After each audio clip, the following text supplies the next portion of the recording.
반갑습니다. 구름 책방지기 책방 주인 김상호입니다. 안녕하세요. 저는 책방 자원봉사자 김문규입니다. 오늘은 우리 순전한 기독교 제1부 2장 같이 살펴보려고 합니다. 몇 가지 반론이라는 제목으로 되어 있는데요. 일단 핵심을 요약하자면 두 가지입니다. 첫 번째는 자연법은 본능과 다르다라는 거죠. 왜 다르냐? 서로 상충되는 본능 사이에 충돌이 있을 때 어떤 본능을 선택할지를 결정해 주는 게 바로 이 자연법의 원칙이다. 그리고 또 어떤 본능을 더 강화시키고 가꿀 것인가를 정해주는 것이 자연법칙이다.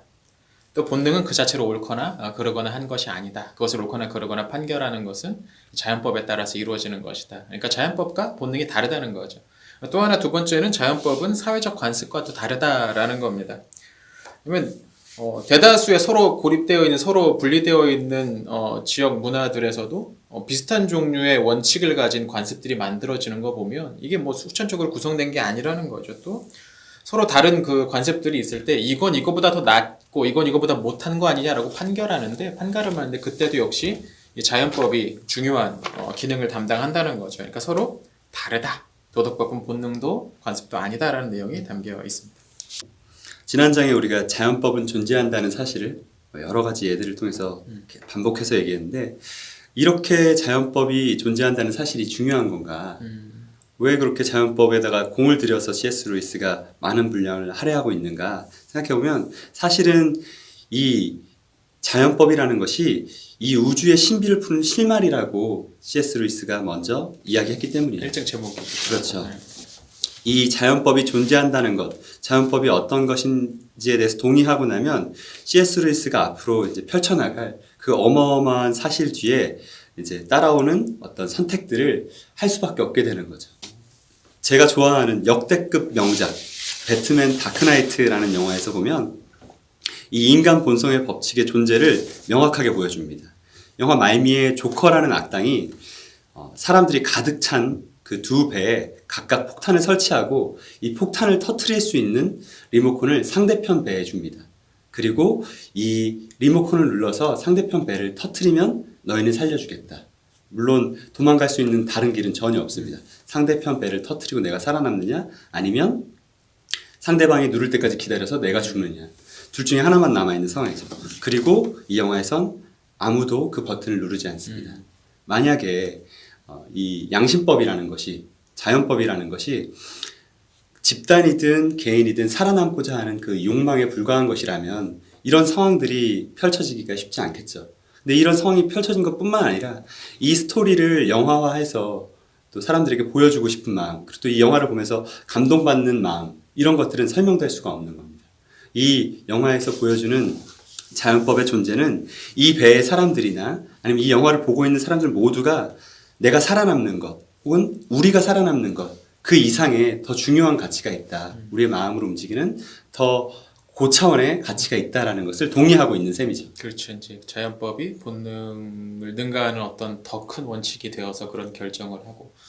근데 사실 요새 보면은 그 본능을 너무 절대시하는 어떤 그런 생각들, 그런 관점들이 조금 많이 있는 것 같아요.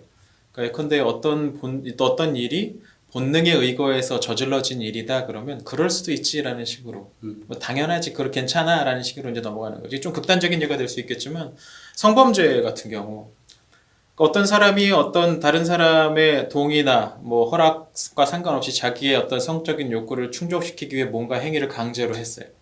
근데 이런 경우 특히 이제 그럴 수도 있지. 뭐 성적인 거 뭐 그런 걸 보고 어떤 모습을 보고 어떤 상황에 취하고 그러면 그럴 수도 있지라는 식의 생각들. 그러니까 이건 그 사람의 그 성적인 본능을 굉장히 관대하게 여기고 그건 완전히 그대로 해도 괜찮은 어떤 절대적인 무엇처럼 여기는 그런 태도거든요. 근데 사실 이런 것들은 이제 굉장히 큰 문제가 아닌가라는 생각이 들어요. 사실 사랑도 마찬가지죠, 사실은. 요새 나오는 뭐 영화라든지 뭐 드라마, 대중문화에서 보면 뭐 사랑 그 자체는 무엇을 헌신하더라도 이루어야지 될, 충족시켜줘야 될 무엇인 것처럼 여겨지는 경우들이 참 많은 것 같아요. 요새 뭐 노래들만 봐도 절반은 사랑 잘 돼서 행복하다, 나머지 절반 사랑 안 돼서 불행하다, 뭐 이런 얘기들이니까. 사랑하면 누군가를 아프게 해도 괜찮고 누군가를 배신해도 괜찮고 나라를 위기에 빠뜨려도 괜찮고 그런 것들을 계속 보면서 사랑이란 어쩔 수 없는 거야. 거스를 수 없는 거야. 그런데 그때 말하는 사랑은 사실은 어떤 의지나 아니면 지성이나 이런 부분들을 배제하고 단순히 내 마음에서 차오르는 어떤 욕망. 그치, 욕망. 그 욕망을 거스를 수 없는 절대적인 것으로 보는 시류가 분명히 존재하고 있습니다. 우리가 그렇게 아름답다고 이야기하는 인간이 갖고 있는 모습 중에서 가장 아름답다고도 이야기하는 모성애나 부성애들도 마찬가지로 절대화될 때 얼마든지 이 사회를 혹은 가까운 이웃들을 아프게 할 수 있는 여지가 있습니다. 예를 들면 선생님이 자기 반에 있는 자기의 아들만 예뻐할 경우에 다른 학생들이 이제 차별받는 거죠. 그러니까 사랑해서 난 이런 걸 하는 거야 라는 식으로 하면서 요새 그 얼마 전에 무슨 그 드라마도 있었잖아요. 스카이 캐슬. 저 이제 그거 못 보긴 했는데. 예. 그러니까 이건 자녀를 위해서 하는 거야라고 하면서 사실은 자기의 욕망을 거기다 이제 투영시켜가지고 이건 사랑해서 하는 거야라고 하면서 막 불법까지 저지르는 예, 그런 모습들. 그러니까 사랑해서 한다는 이유로 그런 것들이 이제 허용되는 것처럼 여기는 그런 모습들입니다. 사실 이제 부모가 자녀에 대한 사랑과 관련해서 이게 잘못된 모양으로 비틀어질 수 있다는 내용은 C.S. 루이스가 쓴 천국과 지옥의 이혼이라는 책 후반부에 보면 이제 하나의 에피소드가 하나 등장을 하는데 자기 어린 아들이 먼저 죽은 다음에 엄마가 나중에 이제 천국 앞으로 이제 들어와서 이제 천국에 이제 같이 갈 수 있는 그런 상황이 됐는데 이 엄마는 자기가 그 자녀를 너무나 사랑하기 때문에 이 자녀는 온전히 내 의지에 따라서만 케어되어야만 한다고 생각을 하는 거죠. 근데 그 여성을 천국으로 인도하는 안내자의 역할을 맡은 사람이 이야기를 합니다. 당신이 당신 아들보다 하나님을 더 사랑해야만 이 천국에 들어갈 수 있습니다. 라고 이야기하죠. 근데 끝끝내 그 여성은 그걸 거부합니다. 내 아들은 내 것인데 누가 이것을 빼앗아 가려고 하느냐. 난 그런 천국이라면 차라리 들어가지 않겠다라고. 굉장히 극단적인 과장적인 예이긴 한데 이 부성애 모성애라는 것들도 사실 그런 식으로 하나의 본능인데 절대시 되면 굉장히 괴물처럼 변하는 경우들이 적지 않게 있는 것 같아요.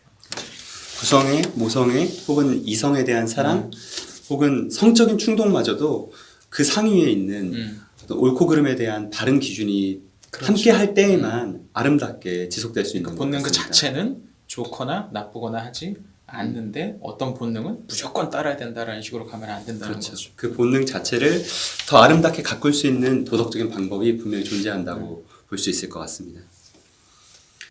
또 두 번째 관점에서는 이 자연법이라는 것이 사람들이 이야기하는 것처럼 사회에서 학습되는 관습이 아니다. 사람들이 그냥 이렇게도 정할 수 있고 저렇게도 정할 수 있지만 이번엔 이렇게 하자라고 만들어낸 관습이 아니다라고 이야기하고 있는데요.